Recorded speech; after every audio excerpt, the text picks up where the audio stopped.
శృతిస్మృతిపురాణానాం ఆలయం కరుణాలయం నమామి భగవత్పాదం శంకరం లోకశంకరం శంకరం శంకరాచార్యం కేశవం బాదరాయణం సూత్రభాష్యకృతౌ వందే భగవంతౌ పునః పునః వసుదేవసుతం దేవం కంసచాణూరమర్దనం దేవకీ పరమానందం కృష్ణం వందే జగద్గురుం. స్వజనులని చంపి నెత్తురుకూడు తినే కంటే యుద్ధము యందు మరణమే మేలు అని అర్జునుడి మాటలు విన్న ధృతరాష్ట్రుడు తన కుమారులకు రాజ్యం స్థిరము అని ఆనందించి తలిచి శాంత చిత్తంతో ఉన్నాడు. అలాంటి ధృతరాష్ట్రుని యొక్క కుటిల బుద్ధిని తొలగించాలి అనే అభిప్రాయంతో ధృతరాష్ట్రుడికి సంజయ ఉవాచ, సంజయుడు చెబుతున్నాడు, తం తథా కృపయావిష్టం అశ్రుపూర్ణాకులేక్షణం విషీదంతమిదం వాక్యం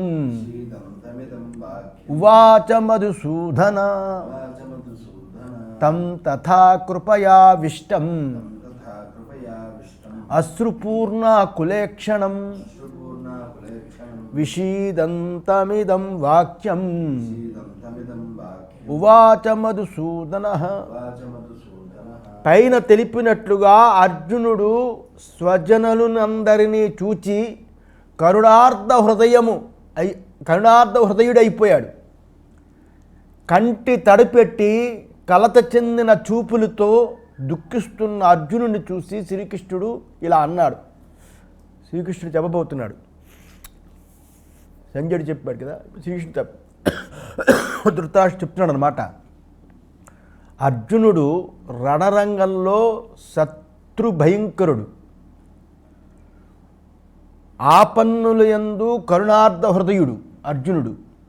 అతని కరుణ సహజం, విషాదం ఏదైతే ఉందో అది ఆగంతుకం. మధుసూదన అంటే మధు అనే రాక్షసుణ్ణి సంహరించిన వాడని పురాణగాథ. ఈ పదాన్ని ఆధ్యాత్మికంగా కూడా పెద్దలు అర్థాన్ని చెబుతూ ఉంటారు. సర్వేషాం దేహే మధువత్ ఇష్టత్వాత్ మధు అహంకార తం ఆత్మప్రకాశనేన సూదయతి నాశయతీతి మధుసూదన. బాగుంది. సర్వప్రాణుల దేహము యందు ఉండువాడు. మధు అంటే తేనె. తేనె అందరికీ ఇష్టం. అలా ఇష్టమైనట్లు అహంకారము కూడా అందరికీ ఇష్టంగా ఉంటుంది. నేను అనే అహంకారం అందరికీ ఇష్టంగా ఉంటుంది. ఆ ఇష్టం అవడం చేత అది మధువే, అహంకారం. అలాంటి అహంకారం అనే మధువును ఆత్మప్రకాశం చేత నాశయతి సోదయతి, నశింపజేసేవాడు కనుక మధుసూదనుడు అని చెబుతారు. అటువంటి అర్జునుడు హృదయము దయతో ప్రేమతో నిండిపోయింది. తానున్న స్థితిని గాంచి అర్జునుడి కన్నులు బాష్పములతో నిండిపోయాయి. ఎందుకంటే అర్జునుడు కర్తవ్యపరాయుడు, వదిలిపెట్టేవాడు కాదు. తన వారిని చంపవలసి వచ్చినందుకు అతను యథార్థంగా గొప్ప దుఃఖితుడైపోయాడు. అర్జునుడు శోక సంతృప్తుడై కన్నీటితో నిండిన నేత్రము గలవాడైపోయాడు. అతను హృదయము దయతో నిండిపోయింది. శ్రీకృష్ణుడు ఇలాంటి విషయాల్లో మంచి శ్రోత. ఆయన ఇప్పటికే ఒక అధ్యాయం పూర్తిగా విని ఉన్నాడు. శ్రీకృష్ణుడు అర్జునుడు ధనుర్బాణాలను పక్కకు పెట్టి రథంలో కూర్చున్నప్పుడే శ్రీకృష్ణుడు ప్రత్యుత్తరం ఇచ్చే సమయం ఆసన్నమైందని శ్రీకృష్ణుడు భావించాడు.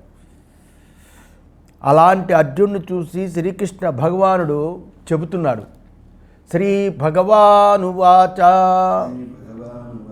శ్రీకృష్ణ భగవానుడు ఇలా చెబుతున్నాడు. ఇక్కడే వచ్చింది మొదటి భగవాను వాచ. ఐశ్వర్యస్య సమగ్రస్య ధర్మస్య యశసః శ్రియః వైరాగ్యస్యాత్ అత మోక్షస్య షణ్ణాం భగ ఇతి. ఇటువంటి సమగ్రమైన ఐశ్వర్యాన్ని, ధర్మాన్ని, యశస్సుని, శ్రీయని, సంపద, వైరాగ్యాన్ని, మోక్షాన్ని నిత్యం ఉండేవాడు భగవంతుడు. షణ్ణాం, ఈ 6 ఉండేవాడు భగవంతుడు. అలాగే విష్ణు పురాణంలో ఉత్పత్తిం చ వినాశం చ భూతానాం ఆగతిం గతిం వేత్తి విద్యాం అవిద్యాం చ స వాచ్యో భగవాన్ ఇది. భూతములకు ఉత్పత్తిని, వినాశనాన్ని, తత్కారణాన్ని, రాబోయేటటువంటి సంపదని, ఆపదని, జ్ఞానాన్ని, అజ్ఞానాన్ని ఎవడు తెలుసుకుంటాడో అతడే భగవంతుడు. శ్రీ భగవానువాచ అనే వాక్యం ఈ భగవద్గీతలో అక్కడక్కడక్కడ వస్తూ ఉంటుంది. ఇది భగవానుడి యొక్క పలుకు అని అర్థం. ఇది అందరి హితానికి చెప్పింది అనే దాన్ని మనస్సును తెచ్చుకోవడానికి ఈ వాక్యం సూచించబడింది. ధర్మద్వయము యొక్క సారాన్ని పురుషోత్తముడైన నారాయణుడు తెలియజేసి ఉన్నాడు అనే దాన్ని మనసులో నిలిపి శ్రీ భగవానువాచ అనే దాన్ని వినాలి. భగవంతుడే చెప్తున్నాడు అని వినాలి. ఇది మన ఉపదేశం కాదు, ఇది భగవంతుడే నేరుగా బోధించింది అని వ్యాసులు వారు తెలుపుతున్నారు. అర్జునుడు శోకమోహ నిమగ్నుడై ఉన్నప్పుడు భగవంతుడు ఉపదేశం చేసిన విషయము అనే దాన్ని మనకి తెలిస్తే మనమందరము కూడా శోకమోహాలతో కష్టాలలో పడుతూ ఉండడం వల్ల మనందరికీ ఇక్కడ ఉపదేశం ఉందని మనస్సుకు తాకుతుంది. మనందరికీ ఇది ఉపదేశం ఉంది. అందుకే వ్యాస భగవానుడు ఇలా చూపాడు. ఏమని? శ్రీ భగవానువాచ కుతస్త్వాకస్మలమిదం విషమే సముపస్థితం అనార్యజుష్టమ స్వర్గం అకీర్తికరమర్జున కుతస్త్వాకస్మలమిదం విషమే సముపస్థితం అనార్యజుష్టమ స్వర్గం అకీర్తికరమర్జున. భగవానుడు చెబుతున్నాడు ఏమనంటే, ఓ అర్జున, ఇటువంటి విషమ సందర్భంలో నీకు ఈ బుద్ధిమాంద్యం ఎందుకు వచ్చింది? ఈ బుద్ధిమాంద్యం నీకు ఎందుకు కలిగింది? ఇది అనార్యులు మాత్రమే పొందగలిగింది. ఆర్యులు కాదు, అనార్యులు వాళ్ళు మాత్రమే పొందదగింది. నరక సాధనమైంది, ఇది అపకీర్తిని కలిగిస్తుంది ఇది అన్నాడు కృష్ణుడు. ఇది విరోచిత కార్యానికి తగిన కాలం, ఇది కదా తగిన కాలం. నేను నా బంధువులతో ఎట్లు యుద్ధం చేయగలను అంటూ శోకించే సమయం కాదిది. నీ సంభాషణ అర్థహీనము. ఇటువంటి సంభాషణకు ఇది తగిన కాలము, దేశము కాదు. ఇటువంటి దైన్య శోకాన్ని ఎక్కడి నుండి వచ్చే నీకు అని శ్రీకృష్ణుడికి భావన. ఈ శ్లోకంలో కస్మలము అంటే మలినము, బుద్ధిమాంద్యము, నిరాశ అనే అర్థాలు చెప్పాడు. 3 పదాలు వాడాడు. ఈ కస్మలానికి అనార్యజుష్టము, అస్వర్గము మరియు అకీర్తికరము అని 3 విశేషాలు కూడా చెప్పాడు. అనార్యజుష్ట, అనార్యజుష్ట అనే పదము ఆర్య అనే పదం నుండి వస్తుంది. ఆర్య, ఆర్య అంటే రుజుస్వభావం కలవాడు. ఆర్యులు బయట నుంచి వచ్చారు, ఈ దేశాన్ని ఆక్రమించుకున్నారు, మిగతా కులాలందరూ ఆధిపత్యం వహించారు అనేది తప్పు. భగవద్గీతలోనే వాడాడు ద్వాపరయుగంలో. కనుక ఆర్య అంటే రుజుస్వభావం కలవాడు, ఉచితమైన కాలంలో ఉచితమైన కర్మ చేసేవాడు అని అర్థం. అర్జునుడు సదా ఆచార్యుడిగా, ఆచార్యుడిగా అంటే తన ధర్మాన్ని అర్జునుడు సదా ఆర్యుడిగా, అర్జునుడు సదా ఆర్యుడిగా అంటే తన ధర్మాన్ని నిర్వర్తించేవాడుగా ఉండేవాడని భగవంతుడు అతనికి గుర్తు చేశాడు ఆ పేరు చెప్పి. అటువంటి వ్యక్తి నిరాశకి బుద్ధిమాన్యానికి గురి అవుతాడని అనుకోరు ఎవరు. కనుక అనార్యజుష్టం అంటే ఆర్యునికి తగనిది అని అర్థం. ఆర్యుడు శోకించుడు అని అర్థం కాదు ఇక్కడ. ఆర్యుడు శోకించడం అర్థం కాదు. ఒకానొక పరిస్థితుల్లో అవసరమైతే తప్పక శోకిస్తాడు, ఎవరికో పోయే కాలం వచ్చినప్పుడు ఎప్పుడో. కానీ యుద్ధము చెయ్యవలసిన రణరంగంలో మాత్రం ఇలా కాదు. కనుక అర్జునుడి నిరాశ, రోదన, శోకము ఇక్కడ రణరంగంలో ఎంత మాత్రం సరికాదని, ఇవి అనార్యజుష్టమని శ్రీకృష్ణుడు తెలిపాడు. అస్వర్గం, స్వర్గానికి దారి కాదు అని కూడా శ్రీకృష్ణుడు అర్జునుడితో చెప్పాడు. ఇదివరకు వంశాన్ని, దాని ద్వారా ధర్మాన్ని నశింపచేసేవాడు కొంతకాలము దుఃఖస్థానమైన నరకంలో నివసిస్తారని అర్జునుడు చెప్పాడు కదా. వంశాన్ని గుర్తుందా? వంశాన్ని, దాని ద్వారా ధర్మాన్ని నశింపచేసేవాడు కొంతకాలము దుఃఖస్థానమైన నరకంలో నివసిస్తాడు అని అర్జునుడు చెప్పాడు. కనుక తాను తన వారిని చంపితే నరకానికి పోతానని, యుద్ధరంగం నుండి వెనుకకు మరలి తన కర్తవ్యాన్ని వదలడం ద్వారా స్వర్గాన్ని పొందుతానని అర్జునుడు తలిచాడు. ఇలాంటి ఆలోచన సరికాదు అని శ్రీకృష్ణుడు చెప్తున్నాడు. అర్జునుడు ధర్మాన్ని, న్యాయాన్ని, రాజ్య వ్యవస్థని కాపాడవలసిన క్షత్రియ వంశం వాడు. అతడు యుద్ధం మానివేస్తే అది కర్తవ్య త్యాగం అవుతుంది. చెయ్యవలసిన పనిని త్యాగం చేసినట్టుగా అవుతుంది, వదిలిపెట్టేసేవాడు అవుతాడు. కనుక ఈ అర్జునుడి సంభాషణ అస్వర్గం. రాజ్యము కోల్పోవడం చేత వచ్చే దుఃఖానికి కష్టములు తోడుగా ఈ కర్తవ్యము, త్యాగము కూడా అతని హృదయాన్ని భవిష్యత్తులో పీడిస్తుంది అని రాబోయే శ్లోకంలో శ్రీకృష్ణుడు చెబుతాడు. అంతేకాకుండా అతను మరణించిన తర్వాత పొందేది నరకమే కానీ స్వర్గం కాదు, అకీర్తికరం. మూడమాట మాట్లాడాడు. నీవు యుద్ధరంగము నుండి పరిగెడుతున్నట్లు చేస్తున్న ఈ శ్లోకము, నీవు యుద్ధరంగం నుండి పరిగెత్తుతాను అన్నావు కదా, పరిగెత్తుతున్నట్లు చేస్తున్న ఈ శోకం ఏదైతుందో, ఈ దుఃఖం ఏదైతుందో సమాజంలో నీకు ప్రతిష్టను పెంచదు. ప్రజలు నిన్ను చూసి యుద్ధరంగము నుండి పారిపోయిన అర్జునుడు ఇతడే అని వేలెత్తి చూపిస్తూ ఉంటారు. నీవు హస్తినాపురం నుంచి చాలా దగ్గరగా ఉందని చెప్పి ఋషికేశ్ పోయి చెట్టు కింద కూర్చుంటే, యాత్రికులు గంగా స్నానానికి వెళ్లే ముందు యుద్ధరంగం నుండి పారిపోయి అర్జునుడు వచ్చాడు, చూడాలి అంటూ నీ దగ్గరికి వస్తారు. అందరూ నిన్ను తేలిక చేసి మాట్లాడుతూ ఉంటారు. అర్జునుడు శ్రీకృష్ణుడితో తన రథాన్ని దుర్యోధుడి సైన్యం కనబడే విధంగా నిలపమని చెప్పి, తన సైన్యం చూసి భయపడి పారిపోయాడని దుర్యోధుడు కూడా ప్రచారం చేస్తాడు. ఓ అర్జున, ప్రజలు నీ గురించి మాట్లాడే చెడు మాటలు వింటూ నీవు ఈ ప్రపంచంలో సుఖంగా జీవించడం అసంభవమవుతుంది. అకీర్తికరం అనే మాటలో అర్థం ఇది.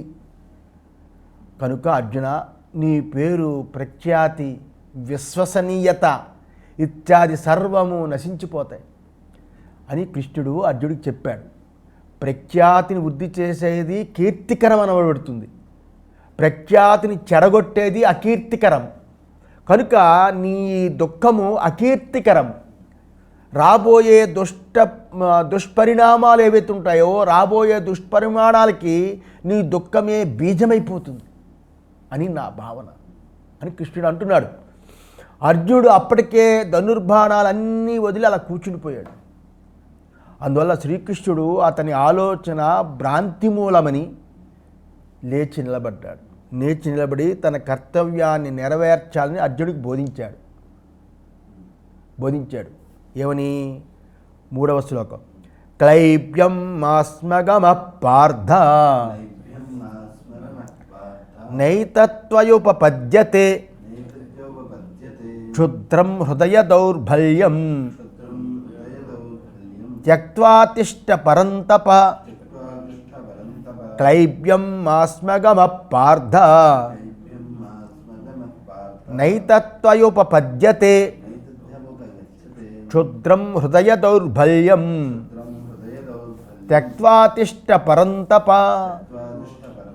హే పార్థ, నపుంసకత్వాన్ని వదులు, నీకు అది తగదు. ఓ అర్జున, నీచమైన హృదయ బలహీనతని విడిచిపెట్టు, లెమ్ము, లే అంటున్నాడు. అంటే లేచి నిలబడాలి. ఓ అర్జున, నీవు పార్థుడవు. క్లైబ్యం మాస్మగమ పార్థ, నువ్వు పార్థుడవు. ఉత్తమ క్షత్రియ స్త్రీ కుంతి, ఉత్తమ క్షత్రియ స్త్రీ కుంతి కడుపులో పుట్టినవాడివి, సామాన్యుడివి కాదు. నీవు పరంతపుడవు, శత్రువుని చీల్చి చెండాలేవాడివి. పరంతపని చివరిలో వాడాడు అది. నీవు వృథా కుమారుడవు. నువ్వు వృధా కుమారుడు అవడం చేత నీకు ఈ క్లైబ్యము యోగం కాదు హే పార్థ అని పిలిచి కృష్ణుడు చెప్తున్నాడు. పృథ అంటే కుంతి చేత దేవతా ప్రసాదం పొందబడిన కుమారులు వీర్యాతిశయం. అంటే వీళ్ళు వీర్యం వల్ల పుట్టిన వాళ్ళు కాదు, అంత గొప్పవాళ్ళు వీడు, అంత దేవతలు ఎలా పుడతారు అలాగా. ఇటువంటి నీకు ఈ విషమ సమయంలో నీ యొద్ద పరాంగముఖం ఎలా కలిగింది, బహిర్ముఖం ఎలా కలిగింది? ఈ నీ విషాదము సమంజసం కాదు. నీవు పరమేశ్వరుడితో యుద్ధం చేసినవాడు, సామాన్యమా? అధైర్యము నపుంసక ధర్మము. క్లైబ్యము అంటే నపుంసకము, నపుంసక ధర్మము. ఇలాంటి విషాదాన్ని వదులు. క్లైబ్యం అంటే ఏమిటి? స్త్రీ జాతీయము పుంజాతీయము కాని నపుంసక మానసిక స్థితి అని అర్థం. పురుషులు వారి విలక్షణమైన పద్ధతిలో యుద్ధం చేస్తారు, స్త్రీలు కూడా తనదైన విశిష్ట శైలిలో యుద్ధం చేస్తూ ఉంటారు. దానికి విపరీతంగా నపుంసకులు ఇటు స్త్రీలు కాదు అటు పురుషులు కాదు. కాబట్టి వాళ్ళు ఏ సమాజంలోనైనా ఒక సమస్యే. శ్రీకృష్ణుడు అర్జునుడిని అలాంటి నపుంసక మానసిక స్థితిలోకి దిగజారవద్దని హెచ్చరిస్తున్నాడు. ఇక్కడ క్లైబ్యం అన్నాడు ఆ మాట, చాలా పెద్ద మాట. అలా దిగజారిపోకు, క్లైబ్యం మాస్మగమ అన్నాడు. ఈ నపుంసకత్వము నిన్ను వశపరుచుకోకుండా చూసుకో అంటున్నాడు. క్లైబ్యం మాస్మగమ, నిన్ను వశపరుచుకోకుండా చూసుకో. అర్జునుడు గొప్ప క్రమశిక్షణ గల వ్యక్తిగా పేరుంది. అతడు ఉద్యమకర్త, ఉద్యమశీలి, కార్యకుశలుడు. కనుక అతనికి ఈ క్లైబ్య విచారం కూడదు, సరికాదు. అతడు యుద్ధవీరుడు. ఇలా సంభాషించడం నీ కర్తవ్యనిష్టకే భంగమవుతుంది అని శ్రీకృష్ణుడు ఆవేదన పొందాడు. ధర్మాన్ని రక్షించవలసిన క్షత్రుడికి కర్తవ్యము శాస్త్రవిహితమై ఉంటుంది. మరియు అతడు రాజకుమారుడు కాబట్టి, ఆ అర్జునుడు రాజకుమారుడు కాబట్టి ఇతరులకి ఆదర్శంగా ఉండాలి. రాజకుమారులందరిలో శ్రేష్ఠుడు. ఈ రాజ్యంలో కానీ మరో రాజ్యంలో కానీ అతనికంటా గొప్పవాడు ఎక్కడా లేడు అర్జునుడి కంటే. అటువంటి అర్జునుడు ఒక ఆదర్శ పురుషుడు. అర్జునుడు చేసిన దాన్ని ఇతరులు అనుసరిస్తూ ఉంటారు. శ్రీకృష్ణుడు ఇంకా ఇలా అన్నాడు. ఏమన్నాడు? క్షుద్రం హృదయ దౌర్బల్యం అన్నాడు. ఈ సమయంలో మానసిక బలహీనతకి వికారాలకి లోనైపోయి యుద్ధాన్ని వదలడం ఎంతో నీచమైనది. క్షుద్రం హృదయ దౌర్బల్యం ఎంతో నీచమైనది. శ్రీకృష్ణుడు సౌమ్యంగానే బోధించినా కూడా వాస్తవానికి అర్జునుడిని లెమ్ము అని ఆజ్ఞాపించాడు. ఆజ్ఞాపించవలసింది ఎవరు? ఏ పాత్రలో ఉన్నాడు? ఆజ్ఞాపించవలసిన వాడు అర్జునుడు ఆ పాత్రలో ఉన్నాడు. కానీ ఈ పరిస్థితిలో శ్రీకృష్ణుడు ఆజ్ఞాపించాడు, లే అని. శ్రీకృష్ణుడు అర్జునుడిని తన కర్తవ్యం అనుష్ఠించమని బోధించాడు. శ్రీకృష్ణుడి యొక్క మందలింపు ఆ మందలింపు వాక్యాలు అర్జునుడి యందు ఒక నూతనమైన ఆలోచన ప్రక్రియకి శ్రీకారం చుట్టింది. అర్జునుడి ప్రత్యుత్తరాన్ని బట్టి, అంటే ఆయన చెప్పిన సమాధానాన్ని బట్టి మనకి ఈ సంగతి తెలుస్తుంది. ఎలాగంటే అర్జున ఉవాచ, అర్జునుడు చెబుతున్నాడు. అంటే అర్జునుడు సమాధానం చెప్తున్నాడు అనకూడదు కదా, అది నీచమైన మాట. అర్జునుడు చెబుతున్నాడు. కథం భీష్మమహం సంఖ్యే ద్రోణం చ మధుసూదన ఇషుభి ప్రతియోత్స్యామి పూజార్హావరిసూదన. కథం భీష్మమహం సంఖ్యే ద్రోణం చ మధుసూదన ఇషుభి ప్రతియోత్స్యామి పూజార్హావరిసూదన. ఓ మధుసూదన, పూజకి యోగ్యులైన వాళ్ళు, పూజ్యకి యోగ్యులైన భీష్మద్రోణుల్ని నేను ఎలా యుద్ధంలో బాణాలతో ఎలా యుద్ధం చేయగలను? ఈ పూజకి యోగ్యమైన భీష్మద్రోణుల్ని నేను ఈ యుద్ధం యందు బాణాలతో ఎలా యుద్ధం చేయగలను అన్నాడు. అంటే ఏమిటి? నాకు యుద్ధం కొత్త కాదు, పరిచితులైన వ్యక్తులతో యుద్ధం చేయడం కూడా యథార్థమైన సమస్య కాదు. నాకు ఎన్నో యుద్ధాలు పరిచితులైన వాళ్ళతో కూడా చేశాను. బహుశా బంధువులతో కూడా నేను యుద్ధం చేయగలుగుతాను, సమస్య కాదు. కానీ నేను మహానుభావులైన భీష్మ ద్రోణులతో ఎలా యుద్ధం చేస్తాను అని ఇక్కడ అర్థం. ఎలా చేస్తాను? నాకు వాళ్ళ యందు గొప్ప ఆదరం ఉంది. నా సర్వస్వము నాకు వారి నుండే వచ్చింది. నా ఉనికికి కారకులు వాళ్ళు, భీష్ముడు ద్రోణుడు. శ్రీకృష్ణుణ్ణి మధుసూదన, అరిసూదన అని సంబోధించాడు కదా అక్కడ. ఆ సంబోధించడం ద్వారా ఆయన రాక్షసులను, శత్రువులను మాత్రమే సంహరించాడని, గురువులను, బంధువుల్ని కాదని శ్రీకృష్ణుడికి అర్జునుడు గుర్తు చేస్తున్నాడు. అందుకని అరిసూదన, మధుసూదన, రాక్షసుల్ని, శత్రువుల్ని చంపావు, కానీ ఇలాంటి వాళ్ళు కాదు కదా, గురువుల్ని, బంధువుల్ని చంపలేదు కదా అని గుర్తు చేయడం అర్జునుడు. కనుక కానీ అర్జునుడు భక్తి శ్రద్ధలతో పూజించాల్సిన తన గురువులిద్దరినీ యుద్ధంలో చంపాలి. ఇద్దరు గురువులు ఎలా అవుతారంటే అతడు ద్రోణుని వద్ద విలువిద్య నేర్చుకున్నాడు, భీష్ముడి యొక్క ఒడిలో పెరిగాడు. అతని జ్ఞానమంతా కూడా భీష్ముడి దగ్గర నేర్చుకున్నదే. అర్జునుడి దృష్టిలో భీష్ముడు ఆదర్శజీవి, అర్జునుడి దృష్టిలో భీష్ముడు స్ఫూర్తిదాత, అర్జునుడి దృష్టిలో భీష్ముడు పురుషశ్రేష్ఠుడు మరియు ఆరాధ్య దైవం. నేను ఈ ఇద్దరిపైన బాణాలు ఎలా ప్రయోగించాలి అని అర్జునుడి ప్రశ్న. ద్రోణుడు ఆచార్యుడు, పైగా ఆయన ఏ విధంగానూ అర్జునుడికి వ్యతిరేక కాదు కదా. అతడు దుర్యోధను నుండి పొందిన సహాయానికి కారణంగా అతనికి రుణపడి ఉండడమే సమస్య ఇక్కడ, అంతే కదా. రుణపడి ఉండడమే సమస్య. భీష్ముడు అదే కారణంగా దుర్యోధనుడికి రుణపడి ఉన్నాడు. కానీ వాళ్ళిద్దరూ లేశమైనా కూడా అర్జునుడికి విరోధులు కారు.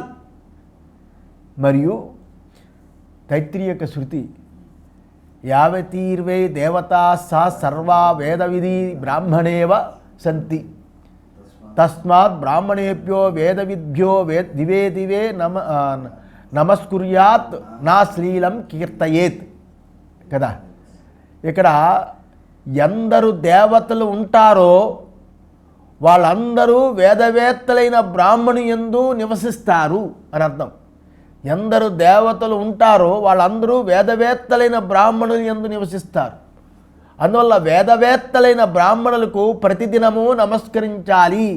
దివే ప్రతిదినము నమస్కరించాలి. మరి ఎప్పుడు కూడా విరుద్ధ వచనాలు కీర్తించకూడదు, మర్యాద తప్పి మాట్లాడకూడదు. ఇలా ఉండగా భీష్మద్రోణుని నేను ఎలా చంపేదని భావం ఇక్కడ. ఈ పరిస్థితి సరిగా అవగతం చేసుకున్న అర్జునుడు శ్రీకృష్ణుడితో ఇలా అన్నాడు, నీవు చంపిన తీరున శత్రువులను రాక్షసులను చంపడం ధర్మమే, కానీ గురువులనే చంపడం సరి అయిన ధర్మం కాదు. అందుకే తరువాత శ్లోకంలో అర్జునుడు గురువులను సంహరించే కంటే భిక్షాటన చేసి జీవించడం మేలు అని అంటాడు తర్వాత. అది ఇప్పుడు శ్లోకం. గురూన్ హత్వా హి మహానుభావాన్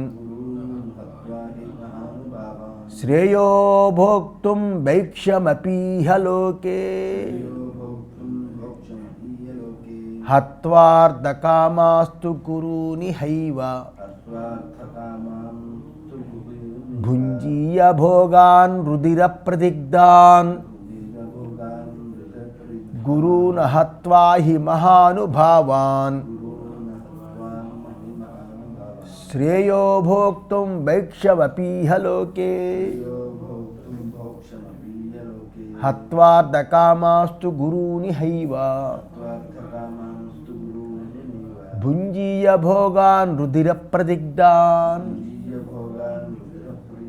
మహానుభావులైన గురువులను చంపకుండా భిక్షాటనం తినడమే ఈ లోకంలో మంచిది.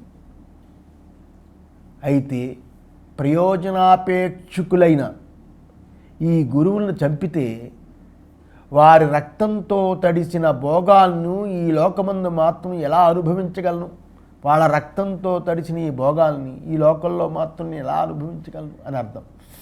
ఇక్కడ టిప్పణి పెట్టారు సజ్జనస్ వారు, గురువులను చంపిన రక్తంతో తడిసిన అర్ధకామాలు అనే భోగాల్ని ఈ లోకమందు మాత్రం ఎలా అనుభవించదను అని ఆనందగిరి రాశాడు, బ్రహ్మానందగిరి రాశాడు, మధుసూదన అనే అతను రాశాడు. ఈ వ్యాఖ్యానకారు వేరొక అర్థాన్ని ఇలా కల్పించున్నారు వాళ్ళు, అర్ధకామ భోగాలు.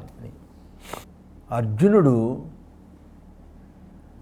తన యొక్క కిం కర్తవ్యత అనే మూఢత్వాన్ని తర్వాత శ్లోకంలో ప్రకటిస్తున్నాడు.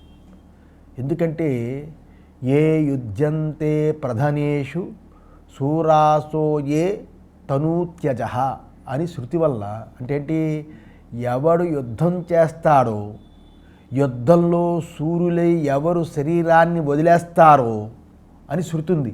ఆ శృతి వల్ల క్షత్రియులకి శ్రేయస్కరము యుద్ధమే కానీ భిక్షాటం కాదు. ఒకవేళ అంటే ఏంటి, భిక్షాటం అంటే దానికి చెప్పబోతున్నాడు. నచైతద్విద్మ కతరన్నో గరీయో యద్వా జయేమ యదివానో జయేయుః యానేవ హత్వా నజిజీవిషామ స్థేవస్థితాః ప్రముఖే ధార్తరాష్ట్రాః నచైతద్విద్మః కతరన్నో గరీయో యద్వా జయేమ యదివానో జయేయుః యానేవ హత్వా నజిజీవిషామ స్థేవస్థితాః ప్రముఖే ధార్తరాష్ట్రాః. ఈ రెండిటిలో ఏది గొప్పదో, ఏది గొప్పదో శ్లోకార్థం. ఈ రెండిటిలో ఏది గొప్పదో అంటే టిప్పణి, భిక్షాచర్యం, యుద్ధం రెండే కదా. చాలామంది కష్టాలు వస్తే సన్యాసం తీసుకుందాం అనుకుంటారు కదా, అదే కదా భిక్షాటం అంటే, అదే కదా తీసుకుందాం. ఋషికేశ్ వచ్చి సన్యాసం తీసుకుందాం అనుకుంటున్నాడు, హస్తినాపురం దగ్గరుందని. భిక్షాచర్యం, యుద్ధం ఈ రెండిట్లో ఏది గొప్పదో నాకు తెలియదు అని ఆనందగిరి వ్యాఖ్యానంలో అర్థం చేసింది. గురువుల్ని హత్య చేసే జయము కన్నా, హత్య అంటే చంపడం వల్ల వచ్చే జయము కన్నా మనకి పరాజయమే గొప్పదని ఎందుకు లెక్క పెట్టకూడదు అని భావాన్ని కూడా తీయచ్చు ఇక్కడ. ఆ భావాన్ని కూడా తీయచ్చు. ఈ రెండు తీయచ్చు. ఇక్కడ ఈ రెండిట్లో ఏది గొప్పదో దీనిని కూడా మనం తెలిసిన వాళ్ళం కాము. రెండిట్లో ఏది గొప్పదో దీనిని కూడా మనం తెలిసిన వాళ్ళం కాదు. మనం జయిస్తాము, లేదా మమ్మల్నే వాళ్ళు జయిస్తారు. ఎవరిని హత్య చేసి జీవించాలని మనం ఆశించలేము. వాళ్ళు హత్య చేసి జీవించాలని కోరుకుంటామా? కోరుకోలేము. అటువంటి ఆ ధృతరాష్ట్రులే మన ఎదుట నిలిచి ఉన్నారు. అంటే కౌరవులు అంత తమ్ముళ్ళే కదా, వాళ్ళు నిలిచి ఉన్నారు అని అర్థం. యుద్ధము ఎవరిని వరించినా సమస్యగానే ఉండనే ఉంటుంది. విజయాన్ని పొందడానికి అర్జునుడు వీరిని అందరినీ చంపాలి. రాజ్యసుఖాలు వస్తాయి, కానీ వాటిని అతడు అనుభవించలేడు. కనుక అర్జునుడి యొక్క దృష్టిలో విజయం అర్ధరహితం. శ్రీకృష్ణుడు లేచి నిలబడి యుద్ధం చేయని బోధిస్తున్నాడు. శ్రీకృష్ణుడు లే అని చెప్పి లేమని చెప్పి నిలబడి యుద్ధం చేయని బోధిస్తూ ఉంటే విజయం మాకు ఏ విధంగానూ శ్రేయస్కరమో తెలియక సతమతమవుతున్నాను అని అర్జునుడు తికమకపడ్డాడు. ధృతరాష్ట్రుని పుత్రులు, వారిని సమర్థించే భీష్మ, ద్రోణ, కృపాదులందరూ కూడా యుద్ధరంగంలో అర్జునుడు ఎదుట నిలబడి ఉన్నారు. వీళ్ళందరినీ చంపి మేము జీవించి ఉండడం సరికాదని అర్జునుడు చెప్పాడు. ఈ యుద్ధంలో నిజానికి విజయం అనే మాట లేదని అర్జునుడి యొక్క అభిప్రాయం. ఎటు చూసినా ఈ యుద్ధం పూర్తి వినాశనానికే దారితీస్తుంది. అందువల్ల దీని యందు అర్జునుడికి కోరిక లేదు. దీని యందు ఏది సరి అయినదో ఏది కర్తవ్యమో నాకు తెలియడం లేదు అన్నాడు. అంటే అప్పుడు మళ్ళా అర్జునుడే తన అభిప్రాయాన్ని మళ్ళా చెప్తున్నాడు. 7వ శ్లోకం. కార్పణ్యదోషాపహత స్వభావః పృచ్ఛామి త్వాం ధర్మ సమ్మూఢచేతాః యచ్ఛ్రేయస్యాన్నిశ్చితం బ్రూహి తన్మే శిష్యస్తేహం సాధిమాం త్వాం ప్రపన్నం. కార్పణ్యదోషాపహతపస్వభావః పృచ్ఛామి త్వాం ధర్మ సమ్మూఢచేతాః యచ్ఛ్రేయస్యాన్నిశ్చితం బ్రూహి తన్మే శిష్యస్తేహం సాధిమాం త్వాం ప్రపన్నం. దైన్యము కార్పణ్యం అంటే దైన్యము అనే దోషంతో నా స్వభావం మలినంగా ఉంది. ధర్మము ఏదని నా చిత్తానికి తెలియక నిన్ను అడుగుతున్నాను. ఏది నాకు మంచిది కావస్తుందో దానిని నిశ్చయించి చెప్పు. నేను నీ శిష్యుణ్ణి. నిన్ను శరణు పొంది ఉన్న నాకు వివేకాన్ని బోధించు అన్నాడు. అది శ్లోకార్థం. అందువల్ల నా పుత్రాయ అశిష్యాయ ప్రభ్రూయాత్ నా పృష్ట కస్యచిత్ బ్రూయాత్ అని శాస్త్ర సంప్రదాయం. పుత్రుడు కానివాడికి, నా పుత్రాయ పుత్రుడు కానివాడికి, అశిష్యాయ శిష్యుడు కానివాడికి, ప్రభ్రూయాత్ జిజ్ఞాసతో అడగని వాడికి, నా పృష్ట ఉపదేశము చెయ్యకూడదు. ఎవ్వడికి అలా ఉపదేశం పుత్రుడు కానివాడికి, శిష్యుడు కానివాడికి, జిజ్ఞాసతో అడగని వాడికి ఉపదేశం చెయ్యకూడదని శాస్త్ర సంప్రదాయం. అర్జునుడు ఇప్పుడు ఉపదేశం కోరుతున్నాడు. అది ఇక్కడ విషయం. ఉపదేశాన్ని కోరుతున్నాడు. కృష్ణార్జునులు ఇన్ని సంవత్సరాలు శయ్య, ఆసన, సహభోజనాదులు ఇవన్నీ చేసి కలిసిమెలిసి ఉన్నవాడు.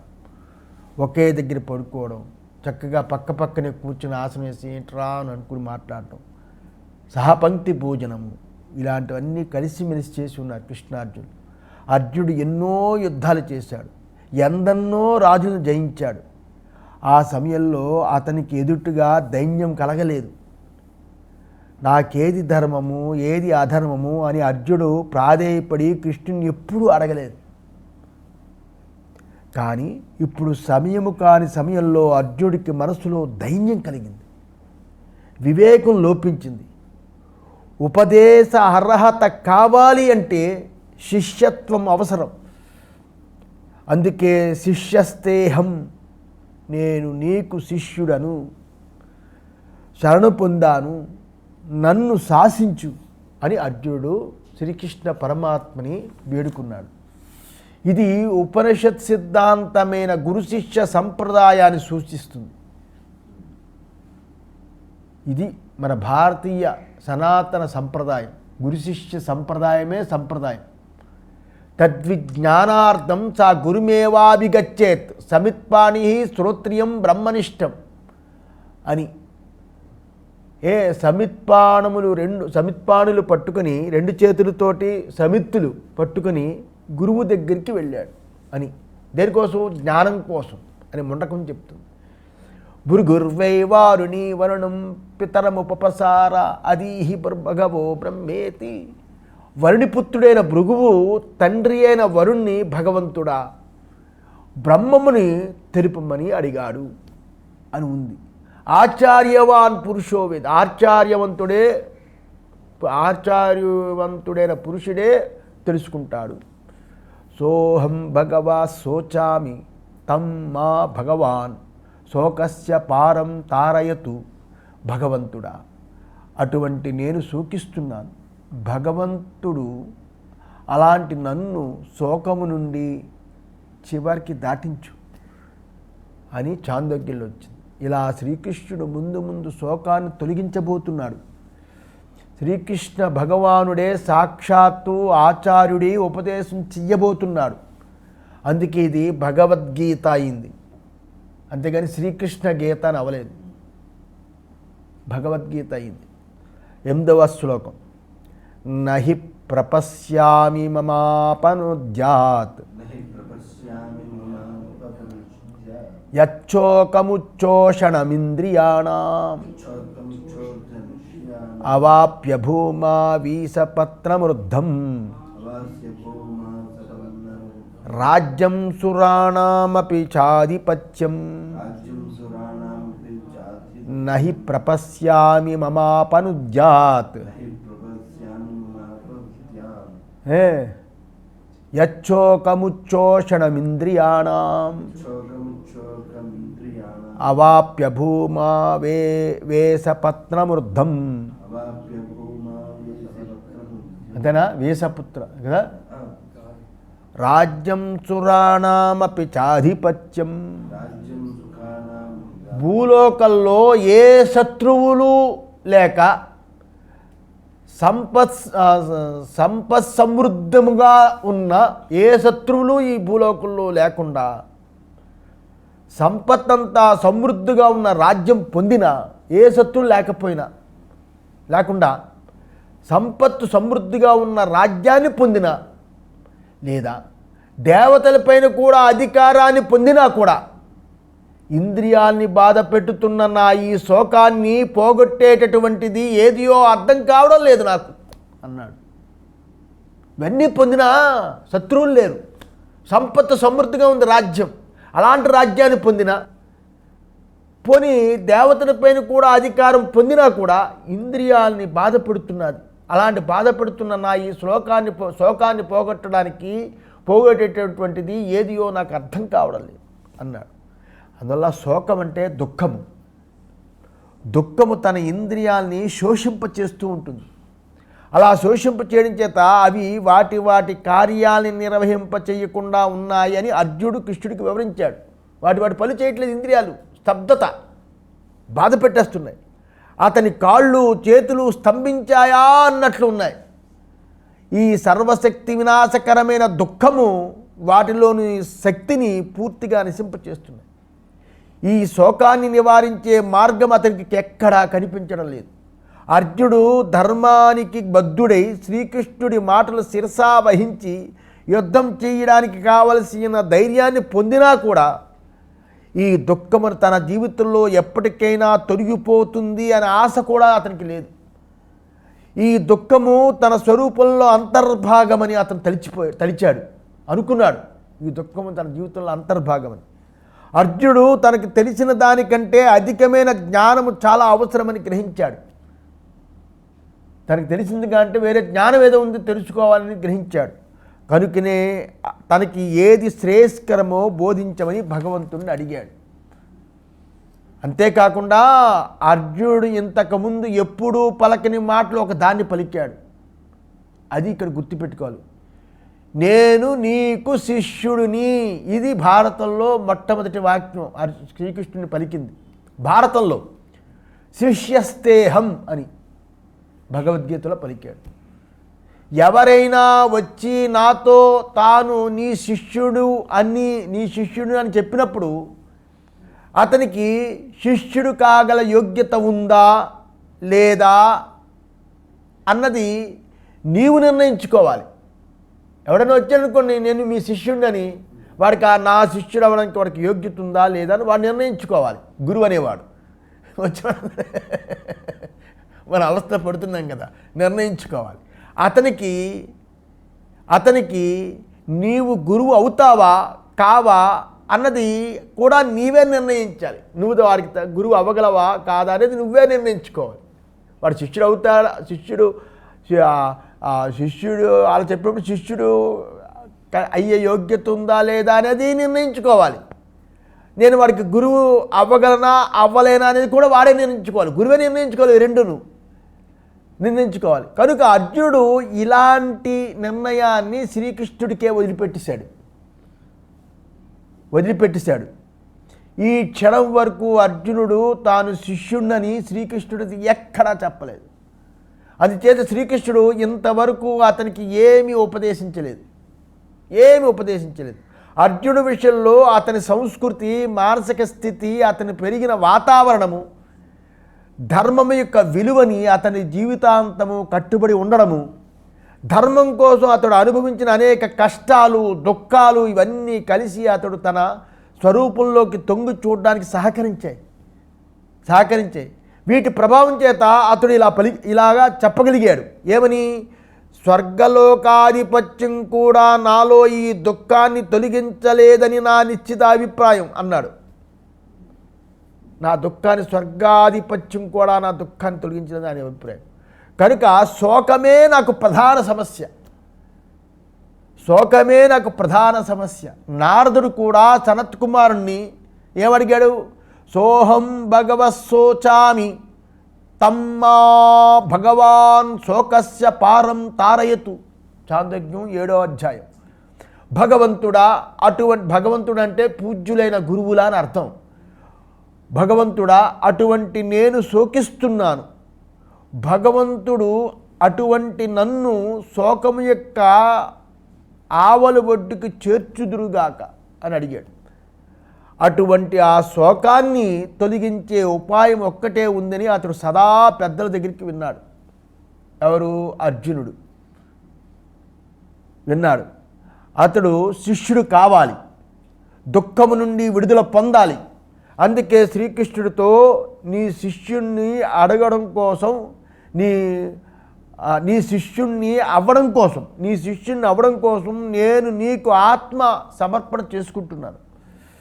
భగవంతుడా, నీవు నన్ను ఉద్ధరించగలవు, నేను నీ శిష్యుణ్ణి అని అన్నాడు. ఇకపై భగవంతుడు తాను చెయ్యవలసిన దాన్ని చెయ్యగలడు అని ఇంతవరకు అయింది. శ్లోకం చెప్పి సంజయ ఉవాచ. సంజయుడు ఇదంతా చెప్పి ఇలా చెప్తున్నాడు. వాళ్ళిద్దరు ఆ సంభాషణ చెప్పాడు ధృతరాష్ట్రుడికి. ఇప్పుడు చెప్తున్నాడు. ఏవముక్త్వా వృషీకేశం గుడాకేశ పరంతప సయోత్సైతి గోవింద ముక్త్వా తూష్ణిం బభూవః. ఈ విధంగా శ్రీకృష్ణ భగవానుడితో చెప్పి శత్రువుల్ని తప్పింపచేసే అర్జునుడు ఇలా అన్నాడు. పరంతప అంటే శత్రువుల్ని తప్పింపచేసే అర్జునుడు ఇలా పలికాడు. సయోస ఇతి గోవింద ముక్త్వా తూష్ణిం బభూవః అన్నాడు. నేను యుద్ధము చెయ్యను, నేను యుద్ధము చెయ్యను అని గోవిందుడితో పలికాడు. పలికి అలాగా ఊరిక తూష్ణిం అంటే ఊరిక అలా ఉండిపోయాడు. నేను యుద్ధం చెయ్యను, నీ ఉపదేశం చాలు, ఉపదేశం చెయ్యి అన్నాడు. ఇది సహనా భవతు సహనో భునక్తు సహ వీర్యం కరవావహై తేజస్వినావధీతమస్తు మా విద్విషావహై. ఓం శాంతి శాంతి శాంతి.